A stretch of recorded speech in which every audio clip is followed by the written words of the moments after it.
আসসালামু আলাইকুম। সবাইকে মাহে রমজানের শুভেচ্ছা। যদিও বলতে হয় যে এই রমজান মাসে আপনারা দেশে বিদেশে যারা এই মুহূর্তে লাইভে আছেন এবং বিশ্বের বিভিন্ন জায়গায় আমাদের বাঙালির এবং বাংলাদেশের মানুষ যারা আছেন সবাইকে মাহে রমজানের শুভেচ্ছা জানাচ্ছি এবং জিজ্ঞাসা করতে হয় যে আপনারা কেমন আছেন। তা আমি জানি যে আপনারা কেউ ভালো নেই, আমরা কেউ ভালো নেই। আমাদের পবিত্র মাতৃভূমি বাংলাদেশ আজকে আক্রান্ত। যখন যিনি জোর করে ক্ষমতা দখল করেছেন প্রধান উপদেষ্টা, উনি নিজেই বলছেন যে বাংলাদেশ একটি যুদ্ধ অবস্থার মধ্যে দিয়ে আছে। জোর করে ক্ষমতা দখল করার পর ওই যে এনজিও সরকার ডক্টর মোহাম্মদ ইউনূসের নেতৃত্বে আজকে এই বাংলাদেশকে, আমাদের প্রাণের বাংলাদেশকে একটি দর্শনের দেশ হিসাবে, দর্শকদের একটি অবাধ বিচরণের সুযোগ করে দিয়েছেন। অনেক দর্শককে, অনেক সন্ত্রাসীকে, চাঁদাবাজদেরকে জেল থেকে 5ই আগস্টের পরে ছেড়ে দিয়ে আজকে বাংলাদেশকে আক্রান্ত করা হয়েছে। আমাদের মা বোনের ইজ্জতের উপর হুমকি চলে আসছে। ছোট বাচ্চারাও রেহাই পাচ্ছে না। এই বাংলাদেশ তো আমরা কখনো কেউ চাই নাই। ডক্টর মোহাম্মদ ইউনূস উনি আজকে এই দেশকে কোথায় নিয়ে যাচ্ছেন, কার কাছে দিচ্ছেন, কি করছেন? উনি অন্যের দুর্নীতি করছেন। উনি যে একজন পাহাড় সম দুর্নীতিবাজ মানুষ। আজকে একটি এভিডেন্স আমার কাছে এসেছে, ওনার পূর্বাঞ্চল এবং আশেপাশে 68 কাঠা জায়গা ওনার নামে এবং ওনার নিজস্ব লোকজনের নামে বেনামে কিনা হয়েছে।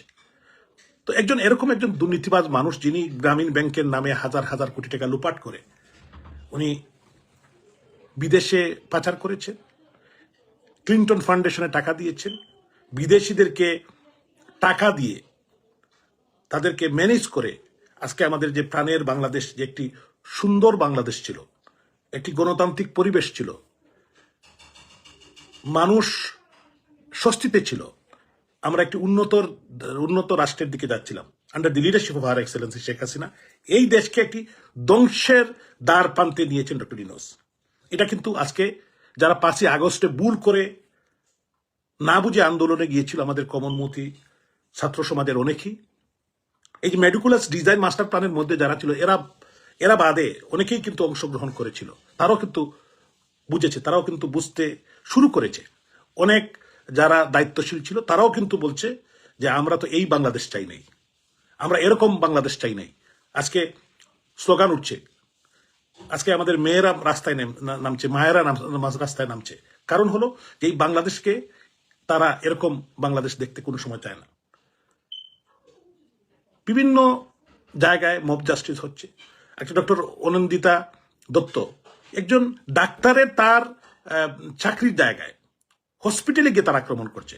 একজন মহিলা মানুষ, সারা বাংলাদেশে এরকম একটি তাসের রাজত্ব কায়েম করেছে তারা। সন্ত্রাসী, চাঁদাবাজি, মানুষ খুন, দর্শন, এটা অহরহ করছে। দ্রব্যমূল্যের ঊর্ধ্বগতি, মানুষের না বিশ্বাস উঠেছে। মানুষ এখন বলতে শুরু করেছে আমরা আগেই ভালো ছিলাম, এবং স্লোগান দিচ্ছে মানুষ, এক দফা এক দাবি, ইউনূস তুই কবে যাবি। এই সরকারের পতন চায় মানুষ। এটা বেহায়া সরকার, যারা জোর করে ক্ষমতায় দখল করে আজকে আছে। আমি বিশ্বাস করি আর বেশি দিন নয়, এরা দেশ থেকে পালাবার পথ তারা খুঁজছে। ইনশাল্লাহ ইনশাল্লাহ। আমি সবাইকে ধৈর্য ধারণ করার জন্য এবং এদের বিরুদ্ধে সোচ্চার হওয়ার জন্য, দেশের গণতান্ত্রিক মনা মানুষ, আমাদের যারা আওয়ামী লীগ, যুবলীগ, ছাত্রলীগ, স্বেচ্ছাসেবক লীগ, শ্রমিক লীগ, আমাদের তৃণমূলের নেতাকর্মীকে গ্রেপ্তার, নির্যাতন, বাড়ি ভাঙচুর, ধানমন্ডির 32 নম্বর জাতির পিতার বাড়ি জ্বালিয়ে দেওয়া, ভাঙচুর করা, প্রত্যেকটি জায়গায় তারা আঘাত হানছে। বলতে গেলে আমি কয়েক ঘন্টা বলতে পারবো। রমজান মাসে আপনাদেরকে বেশি কষ্ট দিতে চাই না।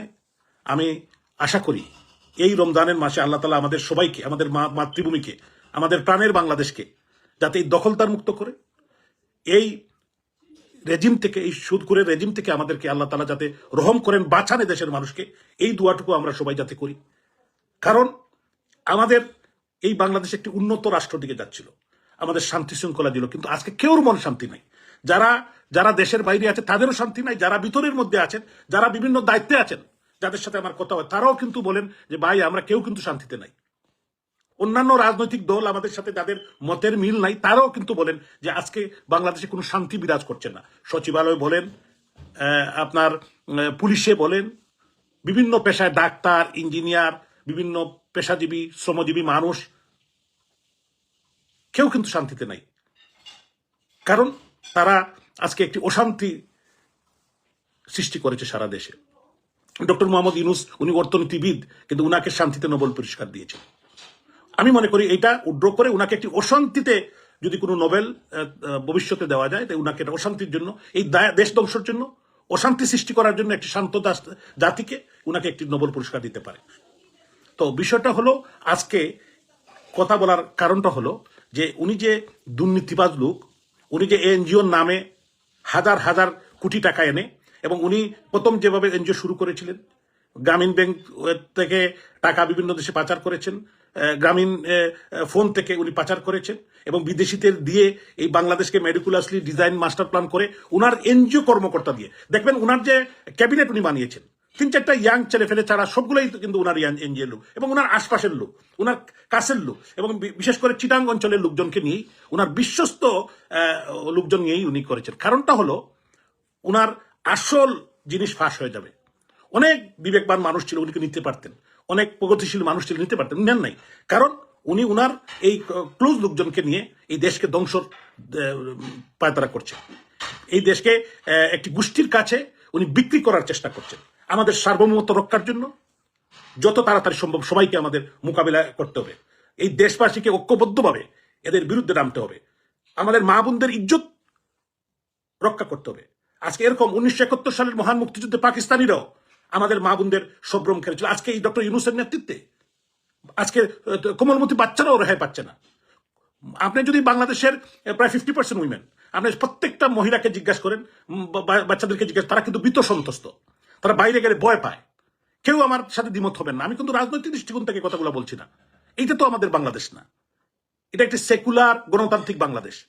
যার যা ড্রেস পরবে, যার যার মতো করে চলবে, সে ভয় পাবে কেন? একজন মহিলা কেন ভয় পাবে? সে কাজ থেকে আসবে, সে ডাক্তার, ইঞ্জিনিয়ার, সে সাংবাদিক, সে তার পেশায় যাবে। কোন মহিলা সাংবাদিক গড়তে বাইরেতে পারে না রাত্রে। অনেকে আছেন যারা লাফিয়েছিলেন, যারা সেদিন 5 তারিখে রিক্সা নিয়ে ঘুরেছিলেন, খুশি হয়েছিলেন, তারাও কিন্তু আজকে গড়তেই বাড়িতে ভয় পায়।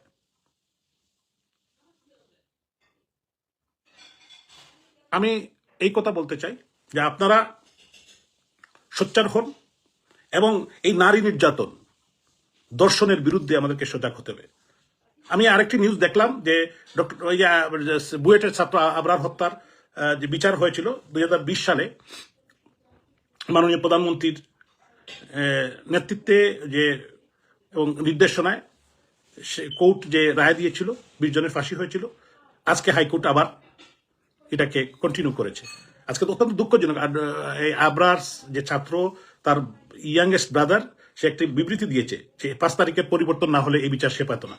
এই বিচার তো আগেই হয়েছে, মাননীয় প্রধানমন্ত্রী শেখ হাসিনার সময় হয়েছে। আমার এই ছোট্ট ভাইটিকে বলবো যে তুমি একজন ছাত্র, তুমি একজন শিক্ষিত মানুষ, সত্যকে সত্য, মিথ্যাকে মিথ্যা বলতে হবে।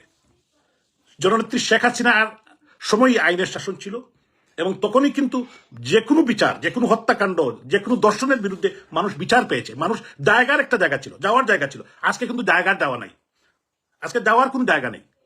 মানুষ যখন বিপদে পড়ে কোথায় যাবে? এই মব চাষ রাস্তার মধ্যে মানুষকে পিটাচ্ছে, গায়ে হাত দিচ্ছে, মানুষের কোনো নিরাপত্তা নেই, পুলিশের কোনো নিরাপত্তা নেই। পুলিশের 3200 পুলিশকে হত্যা করছে, আজ পর্যন্ত পুলিশকে বিভিন্ন জায়গায় তার টর্চার করছে, পুলিশের গায়ে হাত দিচ্ছে। সমস্ত বাহিনীর, অনেক সেনাবাহিনী, আপনার সিভিল ব্যুরোক্রেট, সচিবালয়, পুলিশ, হাজার হাজার মানুষকে চাকরি থেকে চাকরিচ্যুত করা হয়েছে। তো এই বিভিন্ন সময় বিভিন্ন সরকারের সময় তারা বিভিন্ন সময় সার্ভ করেছে। অতীতেও কিন্তু বিভিন্ন সরকার এই দেশে ছিল, এদেশে প্রশাসনের লোকজন কাজ করেছে, কিন্তু এরকম তো অতীতে কোনোদিন হয়নি যে সরকার চেঞ্জ হওয়ার সাথে বা রেজিম চেঞ্জ হওয়ার সাথে। এবং এটা তো নর্মাল চেঞ্জ না, এটা তো জবরদখল। ডক্টর ইউনূসের নেতৃত্বে এই যে 5ই আগস্টে যেটা হয়েছে, এটা তো একটি জবরদখল। একটি নির্বাচিত সরকার, মাননীয় প্রধানমন্ত্রী রাষ্ট্রনায়ক শেখ হাসিনার নেতৃত্বে একটি নির্বাচিত সরকারকে জোর করে ক্ষমতাচ্যুত করা হয়েছে। সরিয়ে দেওয়া হয়েছে। ইনশাল্লাহ আমরা বিশ্বাস করি যে মাননীয় প্রধানমন্ত্রী রাষ্ট্রনায়ক শেখ হাসিনা আবারও প্রধানমন্ত্রী হিসাবে ফিরে আসবেন। এদেশের মানুষের যে অর্থনৈতিক মুক্তি, এদেশের মানুষের যে এই যে নির্যাতন, এই যে নারী নির্যাতন, নারী দর্শন, এর বিচার হবে বাংলার মাটিতে। যাদের যাদের বিরুদ্ধে অন্যায় হচ্ছে সেই অন্যায়েরও বিচার হবে। তবে যারা বেশি বাড়াবাড়ি করছে, যারা মানুষের প্রতি অবিচার করছেন, তাদেরকেও কিন্তু মানুষ চিনে রাখবে। কারণ মানুষ কিন্তু ভুলবে না, মানুষ অত সকাল ভুলে না। আমি আপনাদের সবাইকে অসংখ্য ধন্যবাদ জানাই। ভালো রাখবেন। আজকে একটু পরেই, এখন থেকে 1.5 ঘন্টা পরেই 17ই মার্চ আসছে। 17ই মার্চ জাতির পিতা বঙ্গবন্ধু শেখ মুজিবুর রহমানের জন্মবার্ষিকী। বাঙালির হাজার বছরের কাঙ্ক্ষিত পুরুষ জাতির পিতা বঙ্গবন্ধু শেখ মুজিবুর রহমানের জন্মদিনে আমি শ্রদ্ধা জানাই। বঙ্গবন্ধুর জন্ম না হলে আজকে যে 18 কোটি জুলুমের শিকার হয়েছেন, তাদেরকে শ্রদ্ধা ভরে স্মরণ করি। বিশেষ করে যারা এই মুহূর্তে 5ই আগস্টের পরে এই মেডিকুলাস ডিজাইনের মধ্যে পড়ে যারা হত্যাকাণ্ডের শিকার হয়েছে, শহীদ হয়েছেন, তাদেরকে শ্রদ্ধা ভরে স্মরণ করি। মহান আল্লাহ তাআলার কাছে প্রার্থনা করি পরবারে তারা ভালো থাকবেন। তাদের পরিবার অনেক অনেক ভাই বোন তার মাকে হারিয়েছেন, চাচিকে হারিয়েছেন, ভাইকে হারিয়েছেন, স্বজন হারা সবাইকে। যাদের স্বজন হারায় তারা অবশ্যই ব্যতীত, এটা আমরা কেউ হয়তো বুঝবো না। যাদের গেছে তারা বুঝবেন। তাদের প্রতি সমবেদনা জানিয়ে, এবং এই যে বোন আসিয়া দর্শিত হয়ে সে পরপারে চলে গিয়েছে, আজকে যারা আসিয়ার দায়িত্ব নেন, দর্শকদেরকে আপনারা যারা ক্ষমতা জোর করে দখল করেছেন, তারা কেন এই দর্শকদের বিচারের আওতায় নিয়ে আসেন না? তারা যাতে দর্শন না করতে পারে তার ব্যবস্থা করেন না। দর্শন করে হত্যা করার পর গিয়ে দায়িত্ব নেওয়া, এটা কিন্তু হাস্যকর। এটা মানুষ বুঝে। এগুলা না করে এই বাংলাদেশের মব জাস্টিস বন্ধ করা, মানুষের শান্তি শৃঙ্খলা রক্ষা করা, বাংলাদেশের মানুষকে হত্যা, খুন, রাহাজানির থেকে রক্ষা দেওয়া, এগুলা করলেই মানুষ আমার মনে হয় খুশি হবে। আপনাদের সবাইকে অসংখ্য ধন্যবাদ। জয় বাংলা, জয় বঙ্গবন্ধু, জয় জননেত্রী শেখ হাসিনা। আসসালামু আলাইকুম রহমতুল্লাহি ওয়া বারাকাতুহু।